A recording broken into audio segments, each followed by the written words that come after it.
திராவிடர்களின் நிலைப்பாடு பிஜேபி வந்தால் கூட வரட்டும், ஆனால் நாம் தமிழர் கட்சி வந்துடக்கூடாது. எதுவுமே நடக்க போறது இல்லை. இவங்க தேவையில்லாம பதட்டம் அடைஞ்சுக்கிறாங்க. பரந்தூர்ல விமான நிலையம் கட்ட போறான், சிப்காட்டுக்கு நிலம் எடுக்க போறான். நான் உயிரோடு இருக்கிற வரைக்கும் ஒருபடி மண்ணை கூட நீ தொடர்ந்து ஒரு செங்கலை கூட இல்லை. உலக வங்கியின் உதவியோடு நான் இப்படி உலக வங்கியில கடன் வாங்க வேண்டியது, அவன் சொல்றவனுக்கு மீன் பிடிக்க விட்டுட்டு என்னை வெளியேற்றிடுவேன். நிலத்தை விச்சாத்து இப்ப கடலை விற்க போறாங்க என்றது. இப்ப நான் பிரதமரை சந்திச்சா சங்கி, அப்பா அம்மையனும் ஒரே நாள சந்திச்சா அது ஜிங்கியா என்ன? வரவர் வாழ்விடங்களை நான் தமிழர் கட்சியின் கோட்டையாக மாற்றுங்கள். இந்த கோட்டையை தொடுவது ரொம்ப எளிது. நினைச்சு பாரு, சாதி, மதம், சாராயம், பணம், சாப்பாடு, இதாண்டா இங்க இருக்கிற அரசியல் கோட்பாடு. நம்பிக்கை இருந்தா வரல போ. யாரும் உன்னை காலையில காலை பிடிச்சி இழுக்கலையே. எனக்கு பொதுக்குழுக்கு அழைப்பு இல்லை, எனக்கு தான் அழைப்பு இல்லை. நான் போகவா இருக்குவான்னு கேட்டேன். கட்சி உங்க கட்சி வர வேண்டியது உங்க கடமை. பொதுக்குழு இங்க வந்ததுனால கட்சி வளர போதா? இல்ல, நோ, நெவர். என் கூட படம் எடுக்கிறதுல காட்டுற ஆர்வத்தை படையை கட்டுவதில் காட்டுங்க, நம்ம வென்றோம். அண்ணனை உள்ள விட மாட்டீங்க. படம் எடுக்கிறே, ஒரு நாளைக்கு 5000 பேரோட படம் எடுக்கிறேன்டா. ஒரு தடவை இப்படி எடுக்கிற, தோல் மேல கை அப்படி ஒண்ணு எடுக்கிற, அண்ணே ஒரு செல்ஃபி எடுத்துக்கிற. என்ன நீ என்னடா ஒரு ஆளாவட நடத்துற, பொம்மை மாதிரி தானடா நடத்துற. நீங்க இப்படி ஒரு கேள்வியை கேட்டு பாருங்களேன். நம்மளை விமர்சிக்கிறாங்க. எதற்கு விமர்சிக்கிறாங்க? 10 வருஷம் ஆட்சி ஆண்டமா, முறையற்ற நிர்வாகமா, ஊழல் லஞ்சத்தில் ஊறி திளைத்தமா, வளங்களை சுரண்டி கொளுத்து பெருத்தமா? ஒண்ணும் கிடையாது. பிறகு எதுக்காக நம்மளை விமர்சிக்கணும், திட்டணும்? வந்துட்டானா அவன் வென்றுட்டான், நம்மளை கொன்றுட்டான், அது அவனுக்கு தெரியும். அவனை விட்டுறாத. திராவிடர்களின் நிலைப்பாடு பிஜேபி வந்தால் கூட வரட்டும், ஆனால் நாம் தமிழர் கட்சி வந்துடக்கூடாது. 4 சீட்டு 3 சீட்டு நீங்க கூட்டணி வச்சு ஒரு 3 சீட்டை பிடிச்சி உள்ள போய் மேசை தட்டுறதா? அதானே மேசை தட்டுறது தானே. 4-3 சீட்டை பிடிச்சி ஒன்றும் செய்ய முடியாது ராஜா. இந்த நாட்டை பிடிக்கணும், அப்பதான் நம்ம கனவை நிறைவேற்ற முடியும். என்னுடைய பேரன்பிற்கும் பெரும் நம்பிக்கைக்கும் உரிய என் உயிருக்கினியே உடன் பிறந்தார்களே, உங்கள் அனைவருக்கும் என் அன்பும் வணக்கமும். ஒரு குண்டிலே அவன் இறந்து விடுவான். ஒரு பிஞ்சு பாலகன் அவன் நெஞ்சிலே 5 குண்டுகளை பாய்ச்சுகிற அளவிற்கு அவர்களுக்கு வன்மமும் வெறியும் இருந்திருக்கிறது என்பதை நீங்கள் புரிந்து கொள்ள வேண்டும். அந்த படத்தை ஏன் அங்கு வைத்திருக்கிறேன் என்றால், அதை பார்க்கிற போது அதைவிட 1000 மடங்கு வெறியும் வன்மமும் உங்களுக்கு வர வேண்டும். இத்தனை பெரியப்பா, இத்தனை சித்தப்பா, இத்தனை தாத்தா, இத்தனை மாமா, இத்தனை அத்தை, இத்தனை அக்கா, எத்தனையோ தம்பிகள் இருக்கும்போது எனக்கு இந்த நிலை, நாளை உங்களுக்கோ உங்கள் பிள்ளைகளுக்கோ அந்த நிலை வராமல் நீங்கள் விழித்துக் கொள்ளுங்கள், எச்சரிக்கையாக இருங்கள் என்பதை காட்டுவதற்காக நம் பிள்ளை நெஞ்சிலே குண்டு தாங்கி விழுந்து கிடக்கிறான். நம்முடைய அன்பு தலைவரை பெற்று தமிழ் தேசியனத்திற்கு கொடையாக கொடுத்த பெருமாட்டி, தமிழ் தேசியனத்தின் தாய் பாரதி அம்மானுடைய புனித சாம்பல். அதற்கு அடுத்து நம்முடைய அன்பு தலைவர் மேதகவி பிரபாகரன் அவர்களுடைய வீட்டு வாசலில் எடுக்கப்பட்ட மண், தமிழீழ தேசத்தின் மண், நம் தலைவனின் காலடிப்பட்ட மண். நம் ஆறுயிர் தம்பி உணர்வு,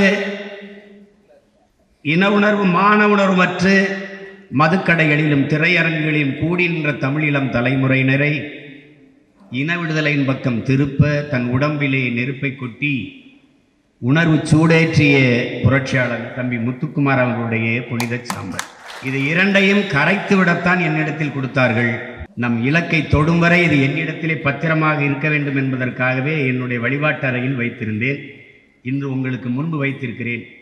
இந்த சாம்பலின் மீதும் தம்பியின் படத்தின் மீதும் நீங்கள் ஒவ்வொருவரும் உறுதியேற்றி செல்ல வேண்டும் என்பதற்காகத்தான் இதை இங்கே வைத்திருக்கிறது.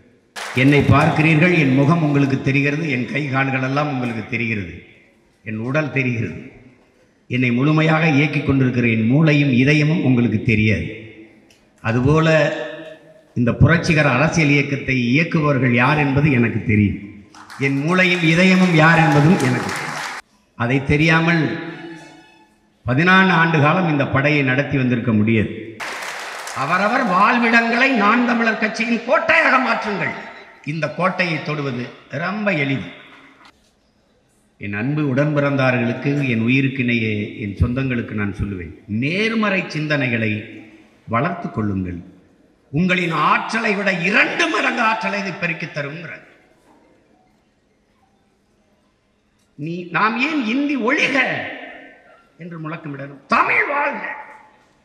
இன்னொருவன் தாய்மொழியை ஒழிப்பதல்ல என் வேலை, என் தாய்மொழியை அழிவில் இருந்து மீட்பதே என் வேலை, அதை காப்பதே என் கடமை. அப்படிதான் நீங்க திராவிடம் ஒழிக, அதெல்லாம் என் கோட்பாடு, என் கொள்கை. தமிழ் தேசியம் எழுக வெல்க, அதான் எங்க கோட்பாடு. இவன் எப்படியாவது தோற்க வேண்டும் என்று நீ போராடாதே, நீ எப்படியாவது வெல்ல வேண்டும் என்று போராடு. இதுதான் உன்னுடைய நிலைப்பாடாக இருக்க வேண்டும், கோட்பாடாக இருக்க வேண்டும். அவன் குள்ளமாக வேண்டும் என்று நீ எண்ணாதே, நான் உயரமாக வேண்டும் என்று எண்ணு. அதற்கு வழிதான், ஒரே வழிதான் இருக்கிறது நண்பிற்குரியவர்களே. இந்த மண்ணை மாற்றுவதற்கு முன்பு நான் என்னை மாற்ற வேண்டும், அதான் முக்கியம். இந்த மண்ணை வெல்வதற்கு முன்பு மக்களின் மனதை வெல்லணும், அதான் முக்கியம். அதுதான் மக்களின் இதயத்திற்கு நெருக்கமாக செல்லுங்கள் சொல்றது. ஒரு மாசம் போய் மக்களுக்கு களத்திலே நின்று உதவினோம். ஒருத்தரும் படம் பிடிக்கல, செய்தியாக்கல, அதை பத்தி கவலைப்பட என் தம்பி எல்லாம் சொல்லுவாங்க அப்படின்னு. அவர்கள் விளம்பரத்திற்கு வேலை செய்கிறார்கள், நாம் இதை விரும்பி செய்கிறோம். யாருக்கு செய்கிறோம்? அக்காவிற்கு, தங்கைக்கு, தம்பிக்கு, அப்பாவுக்கு, பெரியப்பாவுக்கு, சித்தப்பாவுக்கு, தாத்தாவுக்கு, பாட்டிக்கு. இது நம் கடமை. இங்க எல்லாம் சொன்னாங்க, என் தங்கச்சி இளவஞ்சி கூட அந்த ஆணுக்கு பெண்ணுக்கு சமமாக 20 தொகுதி. இதில் ஒரு பெருமையும் அல்ல, நம் பிறவி கடமை என்பதை நீங்க புரிஞ்சுக்கணும். இதெல்லாம் பெருமையில அவங்களோட கடமை. இப்ப இவனும் ஒரு ஆளு, இப்ப தெரியுது இல்ல? கொஞ்ச நாள் கழிச்சு இவன் தாங்க ஆளு. எங்கள் கனவு ஒன் ஆஃப் தி பார்ட்டி அல்ல, நம்பர் 1 பார்ட்டி. அதான் எங்க கனவு. சும்மா கூட்டணி வை, கீட்டணி வை அப்படின்னு. தம்பி, கற்றறிவை விட பட்டறிவு மேலானது. அதுக்கு நானே எல்லாத்தையும் பட்டுக்கிட்டு இருக்கணுங்கிறது இல்லை, எங்கள் முன்னவர்கள் பற்றிருக்கிறாங்க. நீங்க எண்ணற்ற தேர்தலில் போட்டு தோத்து போயிட்டீங்களே, அப்போ உங்க மனநிலை எப்படி இருந்தது? அதுக்கு மக்கள் முடிவெளிட்டா அமெரிக்கன் பிரசிடண்டா ஆபிரகாம் லிங்கன். நான் அதிரியாம கண்ட தேர்தலில் போய் போட்டி விட்டுட்டு இருக்கேன். மக்கள் முடிவெளிட்டா தமிழ்நாட்டை ஆளப்போவது நாம் தமிழர் கட்சி. தமிழ் மீள வேண்டும், தமிழர் வாழ வேண்டும், நாம் வாழ வேண்டும் என்று மக்கள் முடிவெளிட்டா. நான் எதற்கும் பயப்படுறதில்லை, அச்சப்படுறதில்லை, கலங்குறதில்லை. ஏன்? நான் 100 முறை வென்று ஒரு முறை தோற்றவன் அல்ல, 1000 முறை தோற்று ஒரு முறை வென்றவன். எளிதில் வெல்பவனின் இதயம் மலரினும் மெல்லிதாக இருக்கும். தோற்று தோற்று தோற்று தோற்று போய் வெல்பவனின் இதயம் இரும்பினும் கடினமாக இருக்கும். உங்கள் இதயம் என் அன்பு உடன் பிறந்தார்களே, இரும்பினும் கடினமாக இருக்கும். தோல்வி வெற்றி நம்மை சிரித்து மகிழ வைக்கும், தோல்வி சிந்தித்து வெல்ல வைக்கும். நாம் வெல்லுவோம். நான் இந்த வேலையை செய்யணும்னு என்னை பெற்ற தாய் இருந்து நினைச்சானா, எனக்கு கற்பித்த ஆசிரியர் நினைச்சானா, இங்க கூடியிருக்கிறாரா நினைச்சிங்களா? அல்ல நானாவது நினைச்சானா? இல்லை, காலம் கையளித்தது செய்யணும். இன்னும் உங்க அப்பா முதலமைச்சரா? யாரோ ஆரம்பிச்ச கட்சியை பறிச்சுட்டு வந்தியா? கொடி சின்ன ஆட்சியோட வந்தியா? சாதியை சொன்னியா? மதத்தை சொன்னியா? என்ன சொன்ன? லட்சக்கணக்கான கோடிகளை கொள்ளையடிச்சு பதுக்கி ஒதுக்கி வச்சிருந்தது பாதுகாக்க பதவிக்கு வரணும்னு வந்தியா? இல்ல இல்ல, நீ தாயின் கருவறையில் பிறந்தவன் அல்ல. புறையோடி போன புற்றாக இருக்கிற சாதி மத உணர்ச்சியை தகர்த்து நினைச்சு பாரு. சாதி, மதம், சாராயம், பணம், சாப்பாடு, இதாண்டா இங்க இருக்கிற அரசியல் கோட்பாடு. இதான் இங்க இருக்கிற கோட்பாடு. சலுகை, போனஸ், மானியம், இலவசம், இதான் இங்க இருக்கிற நலத்திட்டங்கள். இதையெல்லாம் உடைத்து நாங்கள் தமிழர்கள் என்ற ஒரு புரட்சிகர அரசியல் படையை கட்டுவதில் சாதனம் அல்ல. இதை சாத்தியப்படுத்தியது என்பதே நமது உயிர் தமிழும் நமது உயிர் தலைவன் பிரபாகரன் என்பதை நீ எங்கே பிறந்துக்கலாம், நீ எந்த சாதி, எந்த மதம், எவனவது, ஆனால் உன்னையும் என்னையும் இந்த அரங்கத்தில் இருக பிணைத்து நிறுத்தி இருப்பது நம் உயிர் தமிழும் நம் தலைவன் பிரபாகரன் என்பதை நீ கொண்டு நம்பிக்கை இருந்தா வரல போ. யாரும் உன்னை காலையில் காலை பிடிச்சி இழுக்கலையே, என்னை கூப்பிடல அப்படின்னு. அப்படி எல்லாரும் மொத்த பேர் வந்து மேலதாளத்தோடு வெத்தலை வாக்க வச்சு கூப்பிடட்டுமா? எனக்கு பொதுக்குழுக்கு அழைப்பு இல்லை, எனக்கு தான் அழைப்பு இல்லை, நான் போகவா இருக்குவான்னு கேட்டேன். கட்சி உங்க கட்சி, வர வேண்டியது உங்க கடமை. பொதுக்குழு இங்க வந்ததுனால கட்சி வளர போதா? இல்ல, நோ, நெவர். நீ அங்கிருந்து இந்நேரத்தில் இன்னொருத்தனை கட்சியில உறுப்பினர்கிட்ட போட்டு கொடுத்துருந்தா, நீ தாண்டா பொதுக்குழு உறுப்பினர், நீ தாண்டா செயற்குழு உறுப்பினர், நீ தாண்டா எல்லாம். அதை விட்டு சும்மா என் கூட படம் எடுக்கிறதுல காட்டுற ஆர்வத்தை படையை கட்டுவதில் காட்டுங்க, நம்ம வென்றோம். இது என்ன செய்ய? ஏய் அண்ணன் கூட படம் எடுத்துக்க பாரு, இப்படி அண்ணன் கூட நீனு ஒரு படம் எடுக்கலாம் கட்சியில், சரியா? அப்படி சேர்த்து கொண்டா. இவங்க சொல்றதெல்லாம் சும்மா. அண்ணனை உள்ள விட மாட்டீங்க, படம் எடுக்கிறே, ஒரு நாளைக்கு 5000 பேரோட படம் எடுக்கிறேன்டா. ஒரு தடவை இப்படி எடுக்கிற, தோல் மேலே கை அப்படி ஒன்று எடுக்கிற, அண்ணன் ஒரு செல்ஃபின்னு எடுத்துக்கிற. என்ன நீ என்னடா ஒரு ஆளாவட நடத்துற, பொம்மை மாதிரி தானடா நடத்துற, அப்படி போன்ற என்னை பாதுகாப்பாக கொண்டு வரணும்ல, உங்ககிட்ட இருந்து என்னையை பாதுகாக்க நான் பண்ற பாடு பெரும்பாடு. அப்படியே வரும்போது செருப்பு மிதிச்சுக்கிறான், அப்படி தடுமாறி போடுது. அது ரப்பர் செருப்பு போட்டால் பிஞ்சுக்கிட்டு பார்த்தா கழிப்போ அண்ணனுக்கு பின்னாடி அவன் தான் மிதிச்சுக்கிட்டு இருக்கான்.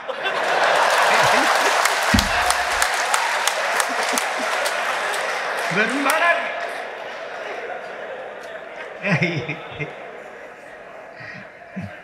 அதாவது அதாவது சொன்னல, தூத்துக்குடியில் பொருள் கொடுத்துக்கிட்டு இருக்கும்போது ஒரு அம்மா, எப்பா எப்பா இந்த பள்ளிக்கூடத்தை கட்டி கொடுத்துட்டு போப்பா, இந்த ரோடை போட்டு விட்டுக்கு, அங்கே ஒரு 4 வீடு இடிஞ்சிருச்சு, கட்டி கொடுத்துட்டு. அம்மா நான் முதலமைச்சர் இல்லை, நான் வந்து உங்கள் மகன், உங்களுக்கு உதவுவதற்கு வந்திருக்கேன், இருக்கட்டும்பா நீ இதெல்லாம் பண்ணி கொடுத்துருப்பா. அந்த ஆத்தாவுக்கு நான் மகனாக பிறந்திருக்கேங்கிறத நீ மனசில் வச்சுக்க. இதுதான் நம்ம நிலைமை, இதுதான் நம்ம மக்களினுடைய நிலைமை. இதை மாற்ற ஒவ்வொருத்தரும் வெறும் நெருப்பாக மாறணும், புரட்சி தீயாக பற்றி எரியணும். நீங்க இப்படி ஒரு கேள்வியை கேட்டு பாருங்களேன், நம்மளை விமர்சிக்கிறாங்க, எதற்கு விமர்சிக்கிறாங்க? 10 வருஷம் ஆட்சி ஆண்டமா, முறையற்ற நிர்வாகமா, ஊழல் லஞ்சத்தில் ஊறி திளைத்தமா, வளங்களை சுரண்டி கொளுத்து பெருத்தமா? ஒன்றும் கிடையாது, ஒன்றும் கிடையாது. பிறகு எதுக்காக நம்மளை விமர்சிக்கணும், திட்டணும்? வந்துட்டானா அவன் வென்றுட்டான், நம்மளை கொண்டுட்டான், அது அவனுக்கு தெரியுது. அவனை விட்டுறாத, அவனை விட்டுறாத, அவனை விட்டுறாத. திராவிடர்களின் நிலைப்பாடு பிஜேபி வந்தால் கூட வரட்டும், ஆனால் நாம் தமிழர் கட்சி வந்துடக்கூடாது. ரொம்ப நாளாக பிடிஎம் பீட்டிங், அதுதான் என் தம்பி கார்த்திக்கு எவன்டா பிடிஎம்னு ஒரு புத்தகம் எழுதியிருக்கான். இப்போ நான் பிரதமரை சந்திச்சா சங்கி, அப்பா அம்மையனும் ஒரே நாளில் சந்திச்சா அது ஜிங்கியா? என்னத்தையாவது செய்யுது. திடீர்னு நெய்தல் மீட்சி இயக்கம், நான் நெய்தல் படை கட்டுன்னு சொன்னால், ஏன் நெய்தல் படைக்கு உங்க மீட்சி இயக்கத்துக்கு என்ன வேறுபாடு வச்சிருக்கீங்க? என்ன வேறுபாடு? நான் நெய்தல் படை கட்டுவது என்பது எனக்கு, என் இனத்திற்கு, என் மக்களுக்கு பாதுகாப்புக்கு. நீங்கள் நெய்தல் மீட்சி அப்படின்னா, நெய்தல் மீட்சின்னு அப்படி தமிழ் மீட்சின்னு நாங்கள் வச்சிருக்கோம். ஏன்னா என் மொழி அழிஞ்சிருச்சு. தமிழ் மீட்சியே தமிழர் எழுச்சி, எங்க தாத்தா தேவனையப்பாவன்னு தமிழ் மீட்சி இருந்தோம்டா. ஆமா, ஏன்னா என் தாய்மொழி இல்லை, சிதைந்து அழிந்து கொண்டிருக்கு, அதை மீட்சி வைக்கணும். நாங்கள் தமிழ் மீட்சி பாசறை வச்சிருக்கோம். சரி, நீங்க நெய்தல் மீட்சி இயக்கம் அப்படின்னா நெய்தல் அடமான வச்சிருக்கீங்களா? இங்கேயும் என் கடலை எங்கே அடமான வச்சிருக்கீங்களா? மீட்க போறீங்க. அதுவும் உலக வங்கியின் நிதி உதவியோடு தமிழ் மீட்சி, நெய்தல் மீட்சி இயக்கம். உலக வங்கியின் உதவியோடு நான் எப்படி உலக வங்கியில் கடன் வாங்க வேண்டியது?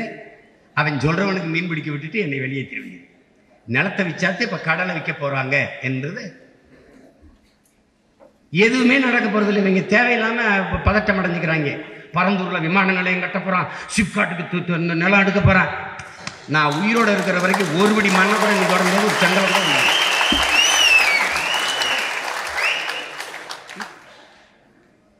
இவங்க ஒரு வளர்ச்சியை கட்டமைப்பு பாருங்க. உலக அதாவது தொழில், அதாவது உலக வர்த்தகர்களுடைய முதலீடு, உலக முதலீட்டாளர்கள் மாநாடு, அதுக்கு ஒரு 100 கோடி. யார் உலக முதலீட்டாளர் எல்லாம்? அதானி அம்பானி. 40,000 கோடியை அதானி முதலீடு செய்கிறார், அம்பானி முதலீடு செய்கிறார். அம்பானி சொல்றாரு, முதலீடு செய்வதற்கு அருமையான இடம் தமிழ்நாடு தான். ஏன்னா இங்கே தானே பாவப்பட்ட மக்கள், ஏமாடி மக்கள். அவன் நிலத்தை பறிக்கலாம், கேட்டால் குண்டாசு போடலாம், நிலத்தடி நிலை உறிஞ்சிக்கலாம்னு சொல்லலாம். அவன் விலை உற்பத்தி செய்கிற பொருளை விரைந்து எடுத்துகிட்டு போடு, 8 வழிச்சாலை போடலாம், 10 வழிச்சாலை போடலாம். வளர்ச்சி யாருடைய வளர்ச்சி? முதலாளிகளின் வளர்ச்சி, அவர்களுக்கான கட்டமைப்பு. இவர்கள் முதல்வர்கள் அல்ல, பிரதமர்கள் அல்ல, பெரும் பெரும் முதலாளிகளின்கான ரியல் எஸ்டேட் புரோக்கர்கள். உழைக்கும் மக்களின் விளைநிலங்களை பறித்து கூறு போட்டு முதலாளிகளுக்கு தாரை வார்த்து கொடுக்கிற தரகர்கள். நீ வேலை செஞ்சாலும் செய்யலைனாலும் எனக்கான ஓட்டு இருக்கு, அவன் போடுவான். ஓட்டுருக்கானா இல்லையா? தஞ்சாவூர்ல ஒருத்தன் இல்லை, ஒரு கிராமத்தில் ஒருத்தனும் கிடையாது, ஒரு கொடியும் கிடையாது, ஒருத்தனும் கிடையாது. 750 ஓட்டு போட்டுக்கான இல்லை. என் தம்பி மணிசந்தனுக்கு 750 ஓட்டு ஒரு கிராமத்தில். சபாநாயகர் அப்பாவை அவர்கள் இருக்கிறாங்கல்ல, அவர்கள் சொந்த கிராமத்தில், ராதாபுரத்தில் சொந்த கிராமத்தில் அவரை விட நாம் தமிழர் கட்சிக்கு 40 வாக்கு அதிகம்.